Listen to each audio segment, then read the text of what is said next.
Bonjour, aujourd'hui pour continuer notre tour de France des territoires, on va aller en Provence avec cette recette d'asperges, des asperges pochées. Entre recettes et techniques, comment on épluche des asperges et comment on les cuit. Ici, au grand restaurant, on utilise les grosses asperges. On va cuisiner aujourd'hui nous ensemble, et les plus petites, c'est celles que j'utilise à la maison moi. Pour une raison simple, c'est des asperges qui se cuisent rapidement et qui se préparent plus rapidement que les grosses. Donc on prend une asperge, on regarde la partie verte, la partie violette, on va positionner sa main au début du violet et on va commencer à éplucher. En laissant appuyer sur le dessus, on se met sur une planche. Comme ça, en fait, la main permet à ce que l'asperge ne soit pas cassée. Et ce qu'on va faire, on va juste faire ça. Tac. Comme ça, on n'aura que la partie tendre et on ne pourra manger que le tendre. Si on veut aller jusqu'au bout, pour que ce soit la toilette soit parfaite, si on veut que ce soit une asperge de soirée, on enlève les petites folioles comme ça avec un couteau. Et ça, c'est pas obligatoire. Contrairement aux asperges blanches, l'asperge verte, elle, on va garder la partie verte parce qu'elle est tendre. L'asperge blanche, elle, s'épluchera en totalité. L'asperge est prête à être lavée et à être cuite. Allez, on les lave, on les laisse pas traîner dans l'eau. Il n'y a pas de sable. On regarde au fond. Donc, on a fait bouillir de l'eau, on va la saler au gros sel. Et chose importante, on va goûter l'eau pour voir si l'eau est assez salée.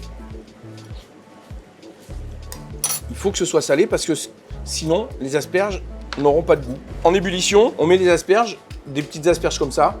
Ça cuit entre 2 et 3 minutes. Moi, je ne fais pas de botte parce que je trouve que dans l'eau, si elles sont serrées, celles de l'extérieur vont être trop cuites et l'intérieur à peine cuite. Là, elles vont vivre et c'est ça qui est important. On augmente la puissance pour que l'ébullition reprenne tout de suite. L'avantage de ces petites asperges, c'est qu'elles cuisent très rapidement. Comment on voit si la cuisson est bonne? Alors, sur les grosses, il faut les piquer avec un couteau. Celles-là, on va juste les presser un peu avec le doigt. On voit qu'elles se sont attendries, on voit qu'elles ont changé. Elles sont un peu croquantes encore. On va les laisser 30 secondes de plus. Elles sont cuites, donc on va les retirer. Donc on y va délicatement, on fait attention, on n'en prend pas trop. Le dressage, on va mettre les asperges dans le même sens. Ça, c'est une vieille barbotine, toujours amoureux des territoires de France, cette fois dans l'artisanat. Donc les asperges, elles sont cuites. On va les manger tout de suite. Si on ne les mange pas tout de suite, je conseillerais juste d'un tout petit peu les refroidir. Mais là, c'est pas nécessaire parce qu'on va les manger tout de suite.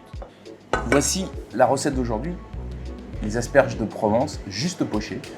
Aujourd'hui, on a vu comment on les épluche, comment on les cuit. Et maintenant, c'est à vous de les manger.